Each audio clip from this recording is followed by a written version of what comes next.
అర్థం చేసుకోకపోతే common man అనుకుంటాను, నాకేం సంబంధం, ఏదో బాబు గారు చేస్తారనుకున్నా ఓటేసా చేయమనండి అని ఆలోచిస్తున్నారు. కానీ వాళ్ళ ఆలోచనలో తప్పులేదు, వాళ్ళ కష్టాలు తప్పులేదు. కానీ కొండే పరిస్థితులు ప్రతి ఒక్కరూ అవగాహన చేసుకోవాల్సిన అవసరం ఉంది. అది అవగాహన చేసుకొని ఎందుకు గుజరాత్లో 5 సార్లు ఓట్లు వేశారు బీజేపీకి, అందుకే స్టెబిలిటీ ఉంది కదా. పంజాబ్ ఓట్లు మార్చుకుంటూ వేశారు, ఏమైంది పంజాబ్ ఇప్పుడు? అదే మరి పంజాబ్ మరి వీళ్ళు కానీ గుజరాత్ కూడా వేసి ఉంటే ఒకసారికి అయిపోయేది. అది కూడా పంజాబ్ గుజరాత్ని పంజాబ్ చేసేవాళ్ళు, బీహార్ చేసేవాళ్ళు. అంటే సార్ ఒకటి 5 సార్లు 6 సార్లు ఓట్లు వేయటమే కాదు, ఆ లీడర్ని బట్టి కూడా ఉంటుంది. వెస్ట్ బెంగాల్లో 5 సార్లు ఇచ్చారు, అక్కడ మరి వెనకబడే ఉంది. కేరళలో ఉన్నాయి, అంటే ఎగ్జాంపుల్స్ ఉన్నాయి. బట్ ఆ లీడర్ ఎలాంటి పాలసీ తీసుకుంటున్నారు అనే దాని మీద అదేమా, దానికే నేను ఏమన్నానంటే 30 ఏళ్ళు జరిగిన డెవలప్మెంట్, ఆర్థిక సంస్కరణలు వచ్చిన తర్వాత ఆ రాష్ట్రాల్లో జరిగిన అభివృద్ధి అంతా వైట్ పేపర్స్ వచ్చాయనుకోండి. ఎవరి పీరియడ్లో పెరిగింది, ఎవరి పీరియడ్లో తగ్గింది, ఎవరు పతనం చేశారు అనేది చూపించారనుకోండి, అప్పుడు ఐడియా వస్తుంది కదా. 30 ఏళ్ళు చేయండి, ఎవ్రీ 5 ఇయర్స్ పెరిగింది, 6 సార్లు 30 ఏళ్ళు చేద్దాం. ఏ పార్టీ రూల్ చేసింది, ఏ వ్యక్తి రూల్ చేశాడు, ఎట్లా ఇదయింది, ఒక క్లారిటీ వస్తుంది. దేశం మొత్తం రావాలి.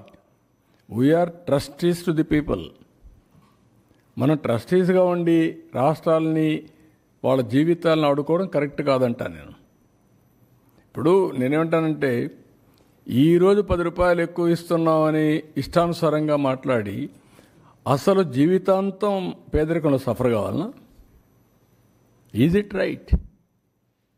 శాశ్వతంగా నేను పేదరికంలో పెడతా, నీ కర్మను అనుభవించు అనే పరిస్థితి రావడం కరెక్ట్గా. సంపద సృష్టించాం, వచ్చింది నేను దోచుకుంటా, 10 రూపాయలు నీకు ఇస్తా, లేదంటే 1 రూపాయి నీకు 10 రూపాయలు నాకు. Is it right governance? Good governance is always good politics. కానీ ప్రజలను కూడా ఎడ్యుకేట్ చేయాలి. ఇంకా చాలామందిని మేము ఇంకా ఎడ్యుకేట్ చేయాలని చాలామంది ప్రజల్ని చేద్దాం. కానీ ఎప్పటికప్పుడు వాస్తవాలు చెప్పడం నా బాధ్యత. అందుకే చెప్పాను, అట్లని చెప్పి ఏం భయపడడం లేదు. Will revive, will work hard. అందుకే నేను ఇచ్చిన విజన్ కూడా నిన్న కూడా మీరు చూస్తే గవర్నర్స్ రిపబ్లిక్ డే స్పీచ్ కూడా రొటీన్గా లేదు, చూశారు మీరు. మేము అది ఇచ్చాం ఇది ఇచ్చాం అని చెప్పలేదు. 10 ప్రిన్సిపల్స్తో ఏ విధంగా రాష్ట్రాన్ని ట్రాన్స్ఫార్మ్ చేస్తామో, నిన్న ఏం జరిగింది, ఈరోజు ఏం జరుగుతుంది, రేపు ఏం జరుగుతుంది, ఆ విషయాలే ప్రజలకు చెప్పాం. That is where we are educating, we are taking to the logical conclusion. Sir 2019-24లో సుమారు 2,75,000 కోట్ల రూపాయలు వెల్ఫేర్ స్కీమ్స్కి ఖర్చు పెట్టామని చెప్పారు సార్. దాని మీద ఏమైనా ఆడిట్ ఏమైనా జరిగిందా sir?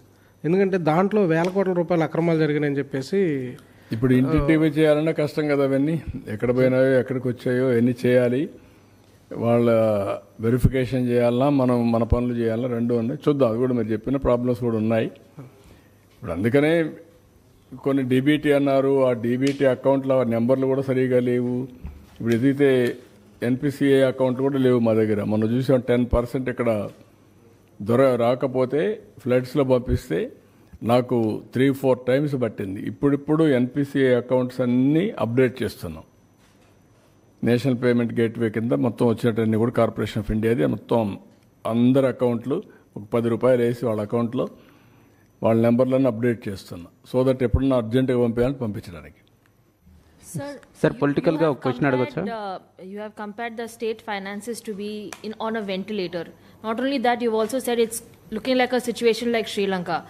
Immediately, what are the kind of measures that the government can bring up to stabilize? మేము అప్పుడు చెప్పాం, శ్రీలంకతో పోటీ పడుతున్నారని చెప్పాం. ఇప్పుడు చూస్తే నీతి ఆయోగ్ పంజాబ్ కంటే పైన ఉన్నాం, బీహార్ కంటే కింద ఉన్నాం. నేను చెప్పింది వాస్తవాన్ని ఎస్టాబ్లిష్ అయింది. Now we have to revive. నేను అని చెప్పి మొత్తం వదిలేసామనుకోండి, పబ్లిక్ కూడా హెల్ప్లెస్ అవుతారు కదా. I cannot leave at that stage, I have to fight. ఏ విధంగా చేయాలి? అందుకనే మీరు చూస్తే ఇప్పుడు వచ్చిన తర్వాత 3-4 ప్రోగ్రాంలు వెల్ఫేర్ చేశాం సూపర్ 6లో. మిగిలినట్టు కూడా చేయాలి, దానికి కూడా డేట్స్ ఇచ్చాం, అవి కూడా వర్కౌట్ చేస్తున్నాం, అవి కూడా చేస్తాం. ఏ విధంగా తీసుకెళ్లాలో తీసుకెళ్ళి మళ్ళా దీన్ని గట్టెక్కించి రాష్ట్రాన్ని గాడిలో పెడతాం. Will do it. అందుకే మమ్మల్ని నమ్మారు.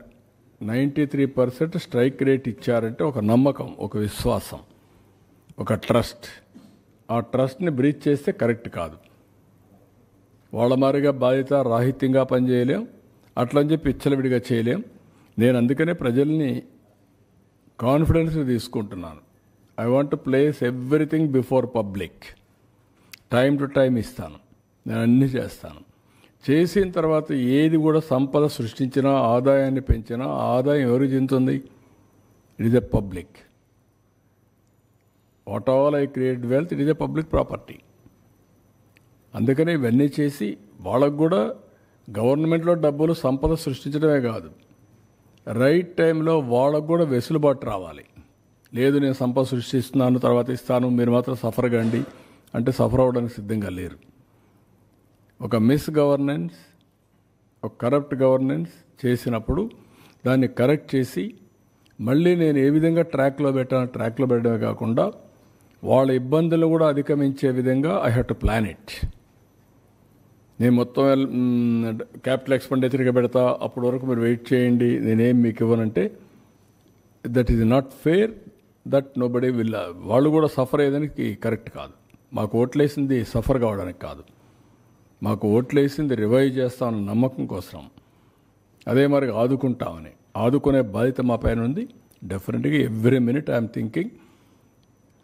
అయితే వాస్తవాలు కూడా ప్రజలకు చెప్పకపోతే ఇంకా నేను రాలేదే, లేకపోతే చేసేయలేకపోతున్నాడు, డబ్బులున్నాయి ఎందుకు చేయలేదు, నేను చేస్తా అన్నాడు కదా, నమ్ముకున్నాం కదా అనే ఫీలింగ్కి వస్తున్నారు. అది కూడా చెప్పాలి. ఇప్పుడు గవర్నమెంట్ ఆఫ్ ఇండియా ఇచ్చారు ఒక 15,000 కోట్లు, వరల్డ్ బ్యాంక్ నుంచి అమరావతికి ఇచ్చారు. ఒక 12,150 కోట్లు పోలవరానికి ఇచ్చారు. ఒక 11,114 కోట్లు రివైవల్కి ఇచ్చారు. సరే, మిగిలిన కొన్ని మేము ఈ వర్క్స్ అన్ని మీద పెట్టడానికి కొంత శాఖ కింద కొంత ఫండ్స్ ఇచ్చారు. కానీ ఆ డబ్బులు నేను వెల్ఫేర్కి ఇవ్వలేకపోతున్నాను. కనీసం అక్కడ పెడితే రివైవ్ అయితే, డెవలప్మెంట్ అయితే నాకు ఆదాయం పెరుగుతుంది. ఆదాయం పెరిగితే ఇస్తాం. ఇంకొంచెం ఫ్లెక్సిబిలిటీ కోసం ఆలోచిస్తున్నాం. ఎక్కడ ఫ్లెక్సిబిలిటీ వస్తే అక్కడ అవసరమైతే బారో చేసినా సరే I want to give my commitments. తల్లికి వందనం కానీ, లేకపోతే రైతులకు ఇవ్వాల్సిన రైతు భరోసా కానీ I want to give it. ఏది రైతైనా అవస్థపడాలి, గవర్నమెంట్ అయినా అవస్థపడాలి. నాకు ఫ్లెక్సిబిలిటీ ఉంటే నేను అవస్థ తీసుకోవడానికి సిద్ధంగా ఉన్నా. I will give it. ఆ ప్రయత్నంలోనే అనునిత్యం ఉన్నాం. మా డిపార్ట్మెంట్కి అదే చెప్పాం. They are also doing same exercise.